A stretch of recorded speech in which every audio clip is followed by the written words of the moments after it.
Hola, ¿cómo están? Bienvenidos a nuestros especiales de arte, especiales y actividades realizadas por la Comisión de Acción Cultural del Consejo Profesional de Ciencias Económicas de la Ciudad Autónoma de Buenos Aires. Y el especial del día de hoy, dedicado a una hermosa ciudad de Francia, Estrasburgo.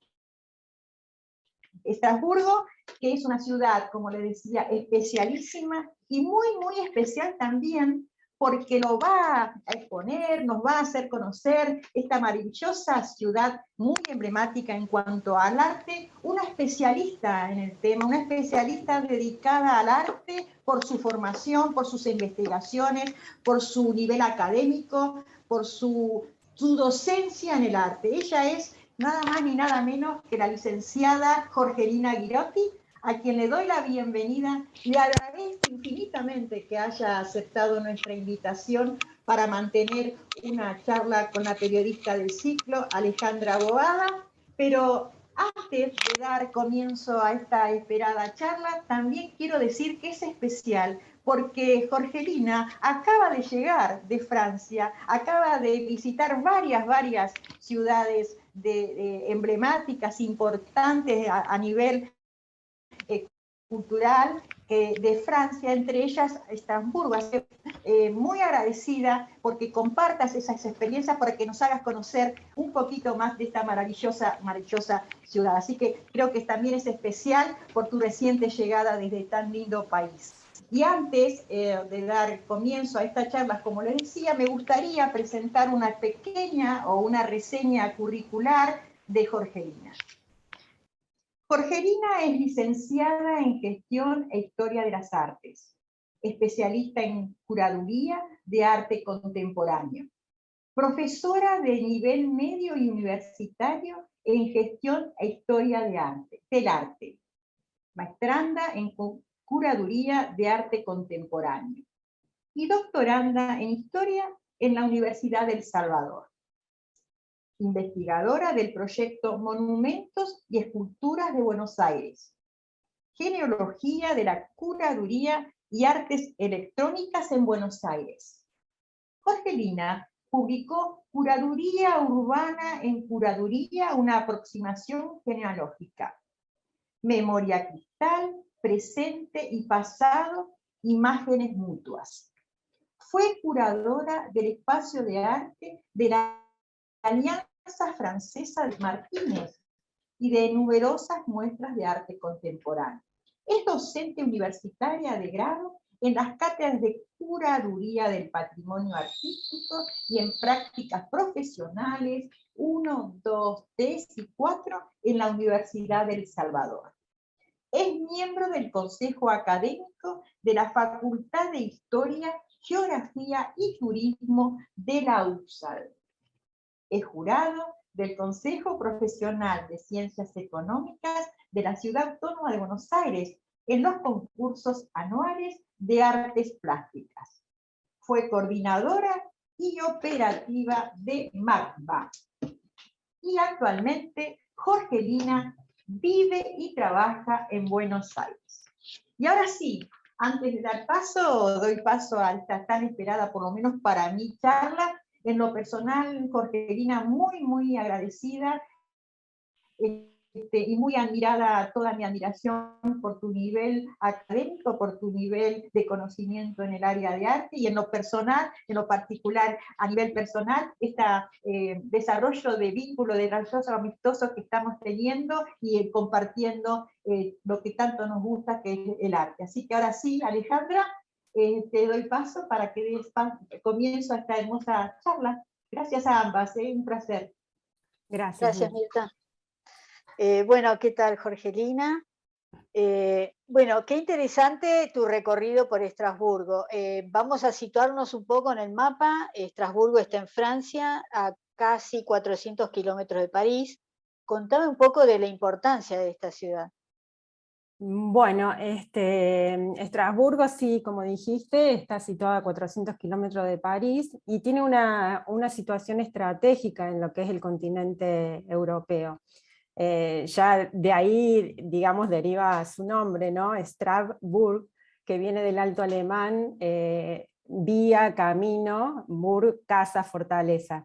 Es decir, que es un punto de reunión, está situada muy cerca de la frontera con Alemania, es decir, que Estrasburgo en diferentes épocas perteneció incluso a Alemania, actualmente pertenece a Francia. Y bueno, por su ubicación, tiene una ubicación estratégica dentro de lo que es Europa.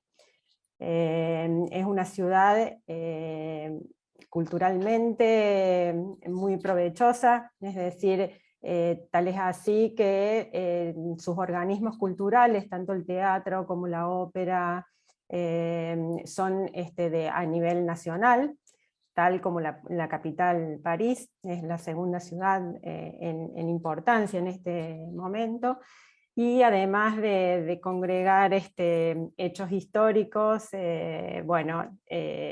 también congrega instituciones europeas, es el símbolo de la unión y de la comunidad europea, ¿no? Luego de la Segunda Guerra Mundial. Si les parece, puedo compartir pantalla y les voy a mostrar algunas imágenes. No sé si lo están viendo. Sí, es una ciudad medieval, ¿no? Es una ciudad medieval, su historia se remonta, en realidad el primer asentamiento es a partir del siglo XII, del año 12 antes de Cristo, pero a partir del año 500 deriva este nombre Estrasburgo, que viene, como dije, del alto alemán. La característica de la ciudad está a la orilla, la rodea el río Tres, que es un brazo del río Rin, que es una gran vía de comunicación en Europa, y bueno, está muy cerquita de la ciudad y está hermanada con la ciudad de Kehl, Alemania, y la caracteriza este tipo de arquitectura que deriva de la arquitectura germánica, alemana, que son las llamadas maison à colombage, o casas ensambladas de madera, que están realizadas en realidad por dos elementos que las constituyen, que son las vigas de madera del lugar, y que están, digamos, revestidas por un material que se halla en el lugar, o grés, para componer, digamos, la estructura de la casa en sí, ¿no? Es una arquitectura característica de casi todo el norte de Europa, tanto del norte de Francia como Alemania y algunos países vecinos. Aquí como vemos, este es un barrio emblemático, emblemático y muy turístico de la ciudad de Estrasburgo, llamado Petite France, en donde ahí podemos ver realmente, porque Estrasburgo pertenece a la región de Alsacia, una ciudad típicamente muy tradicional del norte de Francia, y esta zona llamada Petite France es un barrio dentro de la gran isla, porque el centro histórico de la ciudad está en una gran isla rodeada por este brazo del río Tres, y este barrio, en él podemos encontrar restaurantes con comida típica alsaciana, souvenir, vajilla, ropa, todo relacionado con la vida, con las cosas típicas alsacianas, ¿no? Perdón, ahí, Sí. ahí te vemos con campera, o sea, esto fue muy reciente, hacía frío. Sí, hacía frío. Justo llegué en el momento en que inauguraban los mercadillos navideños. Estrasburgo está determinada en Francia por la capital de la Navidad, y son muy famosos estos mercadillos de Navidad, en donde se pueden encontrar no solo productos para decorar el hogar en la Navidad, sino todo lo que se realiza artesanalmente durante el año, ¿no? Desde comidas típicas, algunos accesorios, artesanías, flores, de todo. Hasta me llamó la atención, no lo puse en pero había un stand en donde vendían escobas y plumeros, pero de todo tipo. Entonces era muy pintoresco, le tomé una fotografía, pero me llamó mucho la atención, incluso hechos artesanalmente, que no industrialmente. Entonces, bueno, podemos encontrar de todos en estos mercadillos navideños, y llegado el atardecer, ya que oscurece muy temprano en esta época, la luminaria lo hace aún más, lo torna de una belleza y de un aura que bueno, es espectacular verlo, y no se puede transmitir a través de una fotografía, ¿no? Bueno, acá hacía así ya bastante frío. Acá vemos otra de las calles que son empedradas, y la arquitectura típica alsaciana. Y vamos a, digamos, a redondear esta charla, porque hablar de Estrasburgo sería hablar de un sinfín de simbolismos y de historia, y no terminaríamos.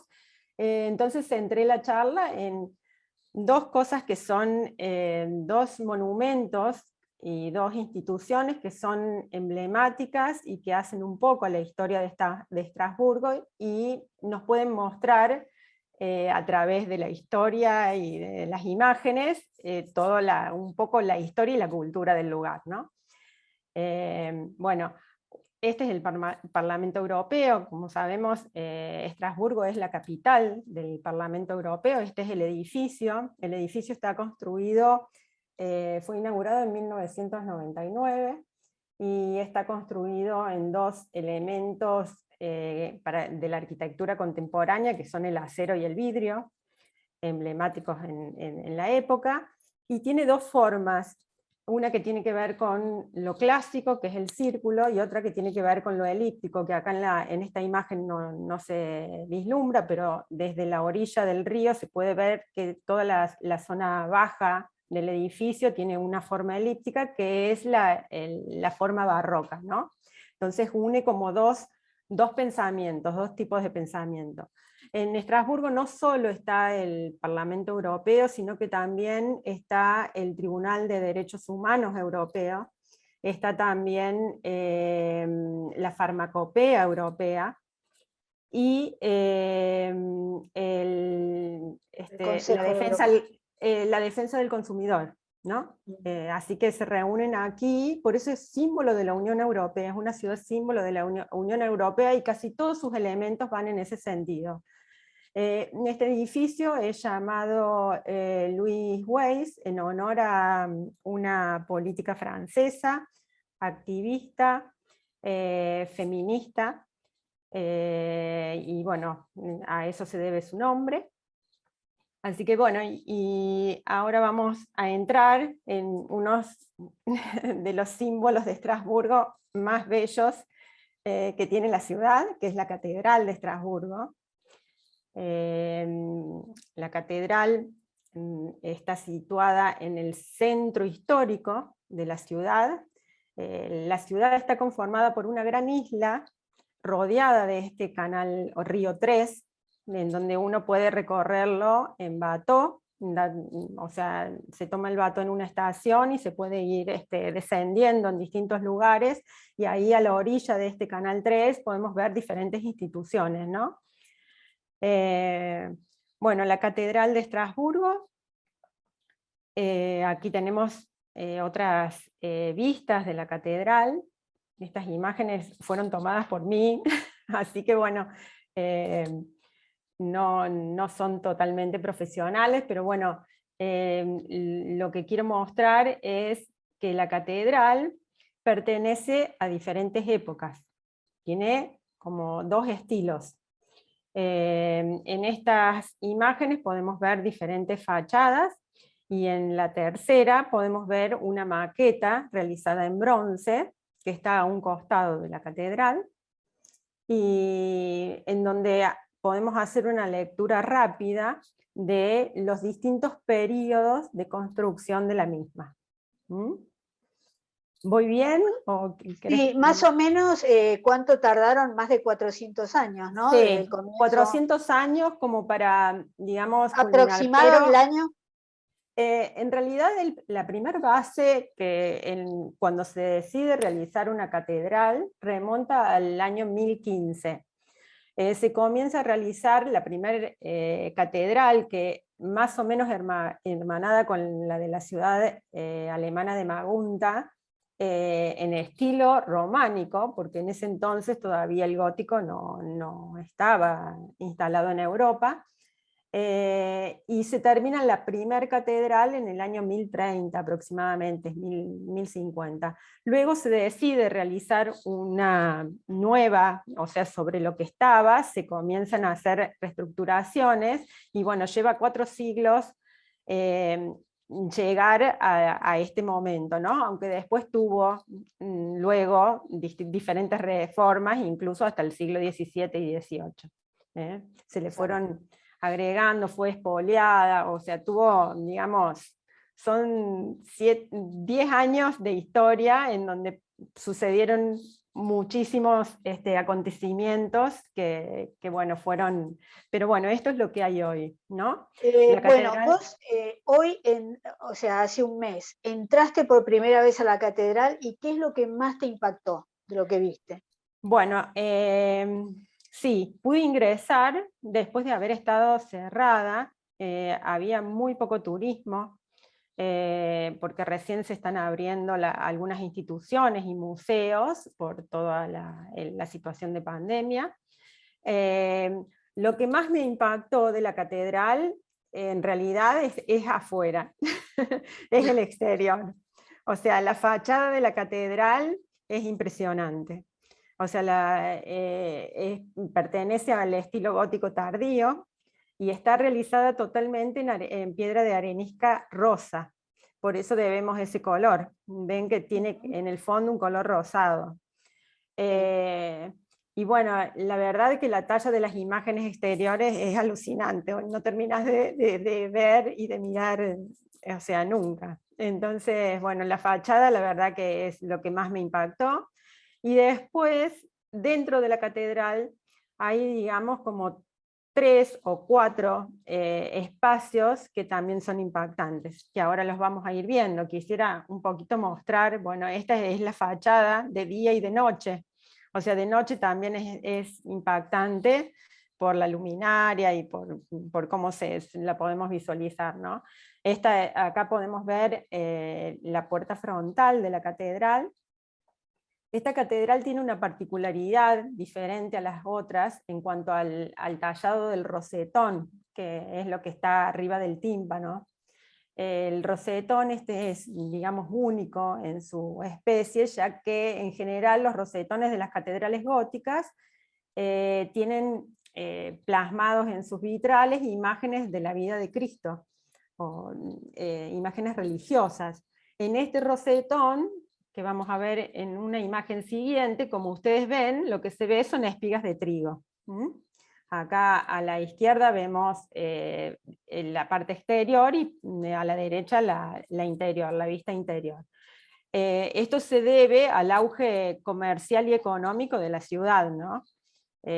Por eso esta talla, esto fue instalado aproximadamente en el año 1250, cuando ya la catedral comienza a tomar el estilo gótico. Como sabemos, el gótico comienza aproximadamente en el siglo XII y termina entre el siglo XV y XVI con el Renacimiento italiano. Esta catedral, si bien comienza en el románico, se culmina en el gótico tardío. Vuelvo a la imagen anterior para contar un poquito algo relevante de la fachada del pórtico central de la catedral, en donde vemos en el tímpano central imágenes que tienen que ver con la pasión de Cristo, que en general es lo que vemos en las catedrales góticas. Y arriba del rosetón se puede ver la Galería de los Apóstoles, es también emblemático de la catedral. debajo del tímpano, en la columna central que divide los dos accesos, vemos la imagen de la Virgen con el niño, porque la catedral está consagrada a la Virgen, es Notre Dame de Estrasburgo. Bueno, y alrededor del tímpano podemos observar diferentes tallas de imágenes religiosas, alegóricas religiosas. Bueno, este es el interior de la catedral. Acá vemos el ábside, que pertenece al estilo románico anterior. Esto es lo que quedó de la primera catedral. ¿Y por qué es románico? ¿Qué define el estilo románico? ¿Qué lo diferencia con el gótico?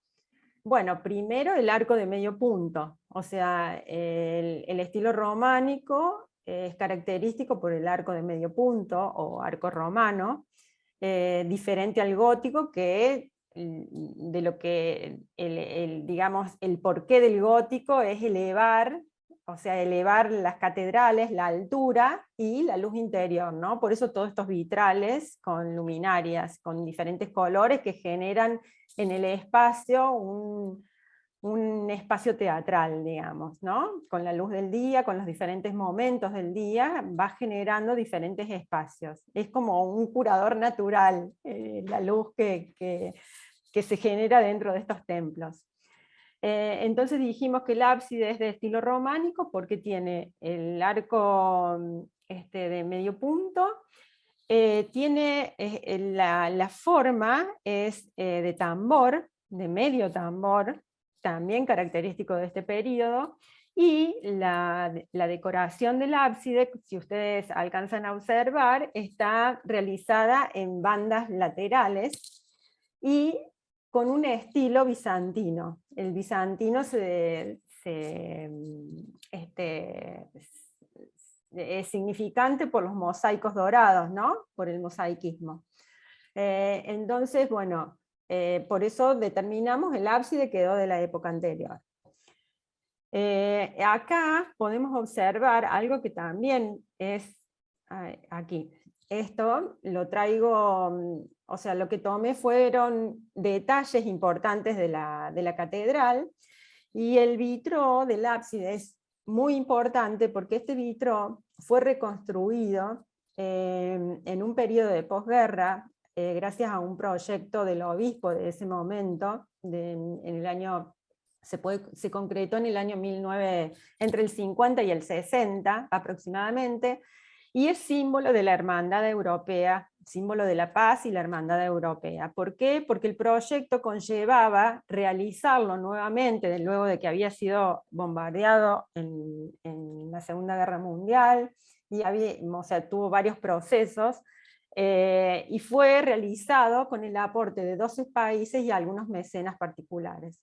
Entonces también el vitró, que como vemos está la imagen de la Virgen y el Niño, porque la iglesia consagra a la Virgen, es emblema de este simbolismo que también cruza toda la ciudad, ¿no? Fabuloso. No, me gusta mucho eso, ver las imágenes, la verdad, sí, durante mucho tiempo fue como la construcción más alta de Europa, incluso, ¿no? Sí, la superó, fue hasta el año 1800, más o menos, la construcción más alta, porque tiene 142, sí, 143 metros la catedral, más alta de las catedrales y de los edificios de Europa. Luego después fue superada por la Catedral de Rouen. Bueno, acá podemos observar el reloj que está también dentro de la catedral. Ah, sí, sí. Sí, el reloj astronómico. Contame el reloj astronómico. Sí, en realidad la catedral también es muy visitada por los turistas por este reloj, que en realidad el primer reloj se remonta al año 1500, pero este es del año 1800, porque el primer reloj quedó obsoleto, porque cuando se cambia el calendario al calendario gregoriano, el anterior quedó obsoleto, dejó de funcionar. Entonces, un alsaciano llamado Xihuelhue. Mi pronunciación en alemán no es muy buena. Él logra reinstalarlo al reloj. Y bueno, aquí yo tuve la oportunidad, justo ingresé a la hora en que salen y funcionan los autómatas. Van pasando los 12 apóstoles, y acá se puede observar arriba, van dando vuelta los 12 apóstoles, y esto ocurre todos los días a las 12:30 del mediodía. Y debajo de los 12 apóstoles está la muerte con las 4 edades. Bueno, dura unos minutos, pero este reloj es eterno, digamos. Se pudo reconstruir, y no solo da la hora, el día, el mes y el año, sino que también el zodíaco, los momentos lunares, bueno, los movimientos de los planetas. La verdad que es bastante complejo, y está rodeado de imágenes de distintas épocas también, que merece la pena, o sea, estudiarlo, ¿no? Y hablar sobre el reloj. Y aquí tenemos también al lado del reloj la columna que se llama de los ángeles o el juicio. Esta es una columna también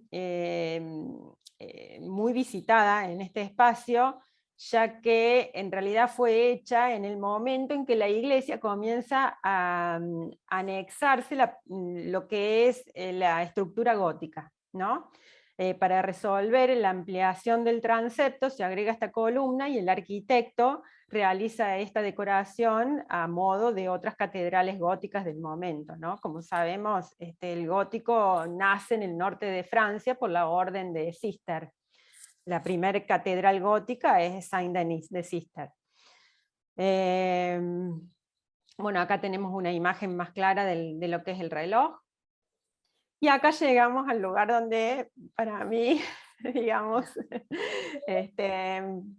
me terminé de completar mi visita por Estrasburgo, y en donde pude ver un poco también, o sea, donde vislumbré el espíritu, digamos, más contemporáneo de lo que es Estrasburgo hoy, ¿no?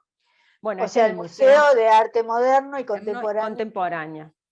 Claro, de Estrasburgo. Reúne las dos colecciones, los dos momentos, tanto de arte moderno como arte contemporáneo.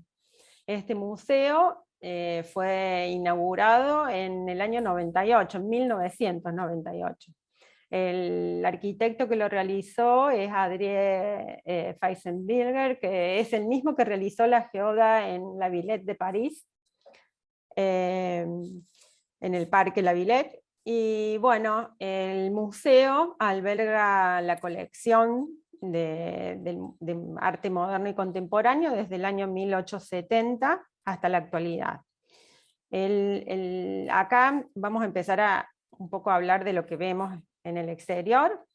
Esta obra que vemos en el exterior del museo, que mira hacia la ciudad, porque el museo está cruzando el río, o sea, no está en el casco histórico, en la isla, sino que está cruzando el río, a un costado del río.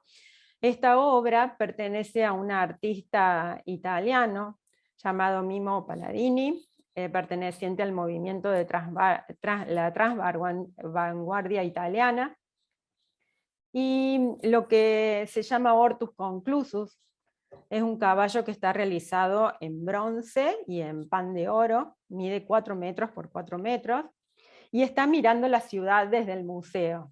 O sea, observa a la ciudad como, digamos, como una alegoría al caballo de Troya, ¿no? La transvanguardia, una de las características de la transvanguardia italiana es eso, ¿no? Es citar mitológicamente mitos del pasado. Entonces, se llama Hortus Concluso, también está citando, que es una característica del arte contemporáneo, citar al pasado para hablar del presente. a modo de un hortus conclusus, es decir, ¿qué significaba para la cristiandad un huerto cerrado? Es decir, en los monasterios estos huertos estaban rodeados por 4 puntos, eran cuadrangulares, en donde en el centro estaba el árbol de la vida, y una fuente que significaba el conocimiento, ¿no? Junto con los 4 puntos del universo.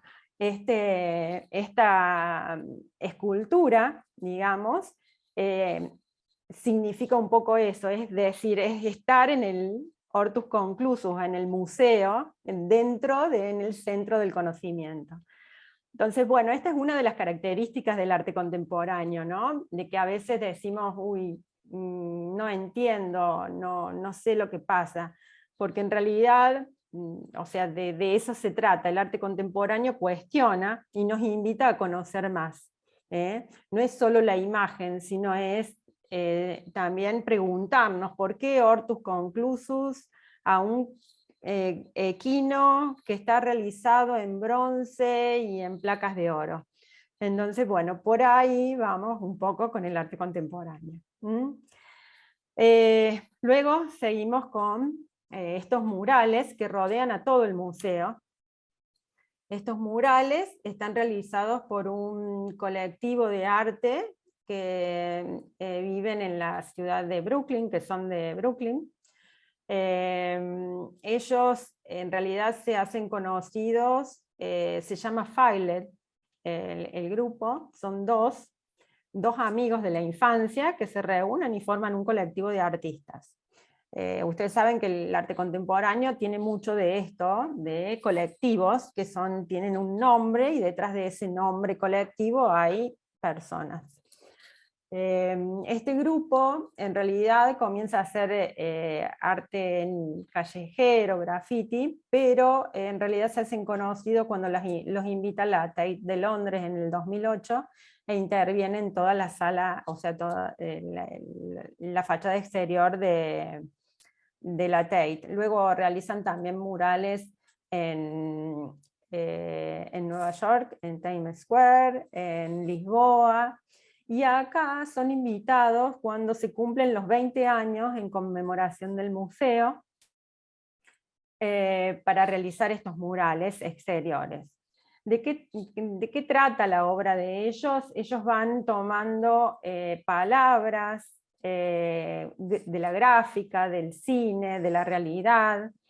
Acá ellos visitaron Estrasburgo durante el año 2017, y en el 2018 presentaron estos murales después de haber recorrido y vivido la ciudad, ¿no? Y luego de ese conocimiento de la ciudad, trasladaron a un poema, y ese poema lo trasladaron a estos murales, que refleja un poco la cultura y la historia de la ciudad. Si uno se detiene y los observa, los estudia, o sea, va a poder observar íconos de la cultura y de la historia de Estrasburgo, con una gráfica más contemporánea, ¿no? Toma símbolos, alegorías, citas, y bueno, y se pueden observar detenidamente diferentes momentos. Acá estoy rodeada por una escultura que parece Sí. un cazafantasma. Sí. Bueno, Como un extraterrestre, parece que te va a abducir ahí. Sí, tal cual. Pero bueno, eso es lo que quiere también causar este artista contemporáneo alemán, que se llama Tommy Schutter. Él estudió con Daniel Buren. Y bueno, esta escultura pertenece a una serie de esculturas que son 17. Esta es la número 11, que fue adquirida por el museo, y está realizada en hierro y pátina de óxido. Y en realidad lo que simboliza es eso, ¿no? Es el estar rodeada por un fantasma y querer preguntarnos por nosotros mismos y por el contexto en el que vivimos, ¿no? Este artista, bueno, es muy cotizado en el mercado del arte, y bueno, ganó el León de Oro en la Bienal de Venecia. Bueno, ustedes saben que los dos acontecimientos más importantes en relación al arte son la Bienal de Venecia y la Documenta de Kassel, que si tenemos suerte en el 2022 los vamos a poder visitar si se pueden realizar, ¿no? Si se puede viajar. Ojalá, sí, ahí Sí. estarás. Sí, esperemos que sí. Bueno, estos dos acontecimientos aparte se dan cada 10 años juntos, porque la Bienal ocurre cada 2 años y la Documenta cada 4. Entonces cada 10 años se reúnen y tocan el Coinciden. 2022 que se reúnan. Así que bueno, sería muy bueno que podamos asistir, ¿no? Bueno, vamos a continuar. El museo, como dije, fue pensado, fue realizado por este arquitecto como una gran galería que dé visibilidad y en donde se divide en grandes salas a sus dos costados. No solo tiene espacios para exhibición de la colección, sino también para muestras temporales. Tiene también una biblioteca, hay un restaurante, también tiene una gran colección de fotografía histórica, una gran colección de dibujos gráficos, y en realidad todo gira, la colección gira alrededor de dos artistas nacidos en Estrasburgo. Uno es Gustave Doré, que hay una sala, y el otro es Jan o Hans Arp, o sea, Hans Arp, pero cuando pasa a ser francés se cambia su nombre a Jean Arp, uno de los pioneros del movimiento dadaísta. Bueno, acá podemos observar el museo desde el primer piso. En la planta baja el museo tiene toda la colección de arte moderno, y en la planta alta la colección de arte contemporáneo. La colección de arte moderno, desde impresionistas, neoimpresionistas, Dada, bueno, pasa por, digamos, neoexpresionismo, nuevo realismo, y luego todos los movimientos a partir de los 60-70, que es lo que lleva al arte contemporáneo. Cuando uno ingresa al museo, en el fondo de esta gran galería ve esta obra de un artista francés que se llama Bertrand Lavier, que cuando viajemos por París, en la colección Pinot, vamos a ver en la planta baja que está rodeada la colección por obra de este artista. Esta obra se llama Juliette, y remite a una película de Godard, que se llama, la película,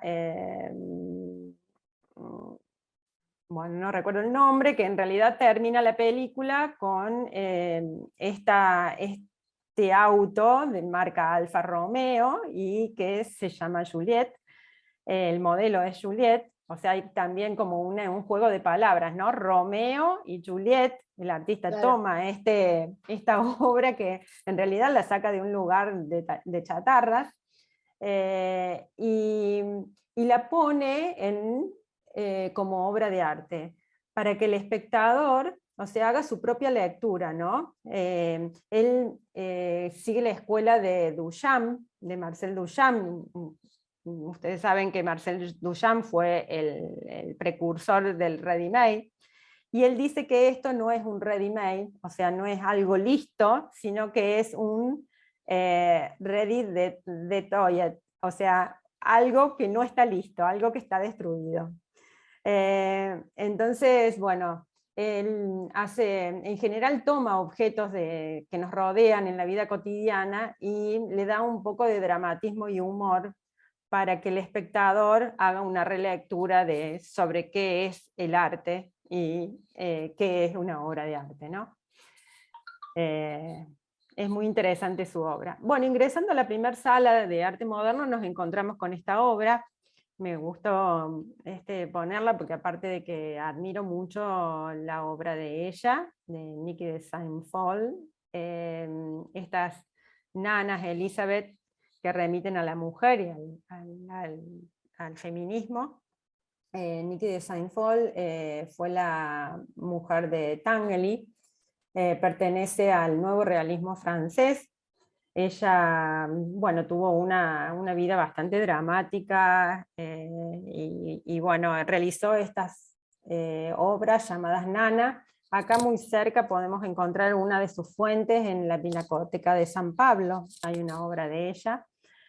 Y bueno, acá vemos que ella transgrede digamos, el canon digamos, de mujer idealizada, y realiza estas nanas voluptuosas, sin rostro, con colores muy brillantes, saturados, definidos, y la rodea de voluptuosidad, como reclamando un poco, digamos, esta parte, ubicando a la mujer en un lugar, y reivindicando a la mujer en un lugar importante, ¿no?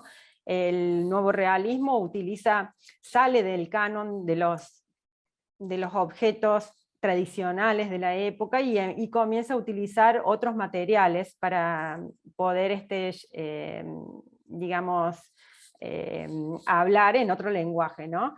Esta escultura ya no está hecha en bronce ni en mármol, sino que es resina con una estructura de hierro. Ella es una de las, aparte de esta, bueno, hay muchas obras, está el Parque del Tarot en Italia, en donde se pueden ver grandes esculturas, pero ella comienza con una gran escultura en el Museo de Estocolmo, de una exposición que fue cerrada, porque realiza una gran nana con las piezas abiertas por donde el público ingresaba por la vagina de la escultura y se podía recorrer, que a los pocos días fue clausurada la muestra. Bueno, acá vemos dos obras dentro de las salas pertenecientes al Museo de Arte Moderno, una muy conocida que es El Pensador de Rodin. Esta escultura no está hecha en bronce, está hecha en yeso. ¿Y por qué está acá? Porque Rodin en el año 1907 es invitado a Estrasburgo para realizar una muestra en la Asociación de Amigos de Arte, en donde él fue, digamos, en ese momento no existía el curador, pero como que fue el curador de ese momento, y entonces luego la colección adquiere esta obra al mismo artista, ¿no? El Pensador de Rodin, en realidad el original fue hecho para las puertas del infierno del Museo de Artes Decorativas de París, y tiene 90 centímetros. Rodin es posterior, que lo realiza unos años después, y hay varios en el mundo que son llamados originales múltiples, o sea, todos son originales. Claro, o sea, uno está en Buenos Aires. Uno está en Buenos Aires, en la Plaza del Congreso, que es en bronce. Sí. Bueno, Rodin también es el precursor de la escultura moderna. O sea, como podemos ver, a Rodin lo que le interesaba era lo expresivo, era lo psicológico en la escultura. Y bueno, esta escultura es totalmente expresiva. Por eso el acabado no es finito, digamos, no es totalmente pulido y se pueden ver, sino que, o sea, lo que él quiere lograr hacia el espectador es la expresión, o sea, que el espectador pueda sentir lo psicológico de la escultura, ¿no? Al lado, en la misma sala, esto es parte de lo que es la curaduría, porque estas dos obras están en diálogo, para entender un poco también lo que es la curaduría dentro de un museo. Hay una escultura de un artista que es contemporáneo, que se llama Marcus Luppertz. Esta obra participó en una Bienal de Venecia, no recuerdo bien el año, pero creo que en el 98, y se llama Hirt en alemán, que significa el pastor. Bueno, el pastor para la comunidad cristiana tiene todo un simbolismo, pero este pastor, digamos, lo que él quiere lograr también, o sea, es muy típico del arte contemporáneo citar el pasado para hablar del presente.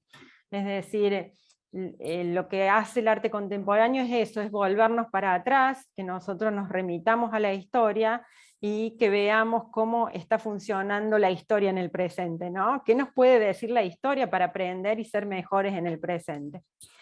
Y bueno, este cordero no remite tanto a la lectura de la historia, sino un poco al hombre y el cordero que realiza la lectura picasiana, ¿no? Que lo realiza en los años 30, en un momento de guerras y digamos, en donde la humanidad vivía cosas muy, muy complejas.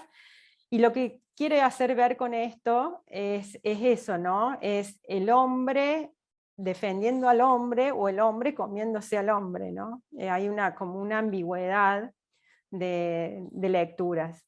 Bueno, por eso o sea, está hecho en bronce, pero tiene color, por eso el rostro es el cordero blanco, el rostro del hombre, en un color que el colorado o el rojo tiene mucho simbolismo, ¿no? Bueno, acá, dentro del museo hay una sala que también pertenece a la cultura de Estrasburgo, a un momento en donde la modernidad invadía toda Europa, y Estrasburgo no estaba ajeno de eso, que en el museo trasladó dentro del museo todo los elementos que pudo rescatar de lo que fue la UBET. Y hay como una reestructuración, una resignificación y una explicación de lo que fue ese café, ese lugar de ocio de los años 30 en la ciudad de Estrasburgo, ¿no? El famoso lugar de ocio de Estrasburgo, la UBET. En esta sala está plasmado todos los elementos que tenían que ver con los dos estilos vanguardistas que se utilizaron para decorar todas las salas de ese espacio. Ese espacio se llama la UBET porque pertenecía era un espacio que pertenecía a la milicia militar, por eso el nombre, ¿no? UBET es el cambio de guardia en francés de la guardia militar. Está al frente de la Plaza Clever. No pude entrar porque estaba cerrado, porque fue totalmente restaurado y se puede visitar, pero bueno, dentro del museo está plasmado esto y nos hace ver un poco de lo que fue y lo que era el modernismo en esa época, en concordancia con el academicismo que se venía, ¿no? que había. Entonces el contraste, es más, el café fue inaugurado, este lugar fue inaugurado y luego cerrado. Primero se taparon todas las paredes y la decoración que se había hecho, y luego fue cerrado, y luego reabierto, y bueno, ahora está restaurado. Pero bueno, lo que se quiere ver acá es el estilo y lo que se buscaba en ese momento a través de la arquitectura y digamos, estos dos estilos que conviven acá gracias a tres artistas: Jeanne Arp, la mujer de Jeanne Arp, Sophie Tauber Arp y Theo van der Burg. Dos pertenecientes a la escuela Dada, como Harp y la esposa, y Theo van der Burg a Stil, que es el otro movimiento de vanguardia, en donde él practica el elementarismo, ¿no? Es parte un poco de la escuela de Mondrian, por eso vemos estos vidrios y estas vitrinas totalmente cuadrangulares, pero el elementarismo de Theo van der Burg lo que agrega son las diagonales, ¿no? O sea, un elemento que para Mondrian no existía. Entonces, en una de las salas del museo está recreado este café. Ellos plasmaron toda la decoración del lugar, desde el mobiliario, los ceniceros, la gráfica, las alfombras. Como ustedes ven, o sea, lo que hicieron fue, desde la arquitectura hasta la decoración, todos los espacios tenía 4 pisos. Había una sala de danza, un café, en donde se podía también ver cine, lugar para tomar el té, o sea, un lugar donde la gente podía ir a pasarla bien, digamos, como un shopping, digamos, de ocio, ¿no? Voy a pasar esto, Sí. y voy a cerrar con esta diapositiva, que en realidad cierra un poco lo que tiene en su interior este museo, ¿no? En este momento había una exposición que se llamaba La Marsellesa, como el himno de Francia, en donde había una exposición en donde contaba toda la historia de la Marsellesa, porque como saben, la Marsellesa nace en Estrasburgo, en el año 1792, en donde la exposición tenía 3 ejes. Uno era el año de su creación, el otro eje era la difusión de la Marsellesa en el mundo, como algo internacional, porque ustedes saben que la Marsellesa fue, digamos, como pionera en los himnos de otros países, y un tercer eje que es el papel en el patrimonio francés. Entonces, a través de 4 salas magníficas y con mucha documentación, muchísima documentación desde gráfica, pintura, escultura, videos y actividades que mantenían viva la exposición, uno podía conocer casi la historia de Francia a través de la exposición. Entonces, bueno, eso es lo que quería recalcar, digamos, que a través de un museo uno puede, digamos, cerrar la visita a un lugar y conocer prácticamente casi la historia y lo actual que se está viviendo en una ciudad o en un espacio.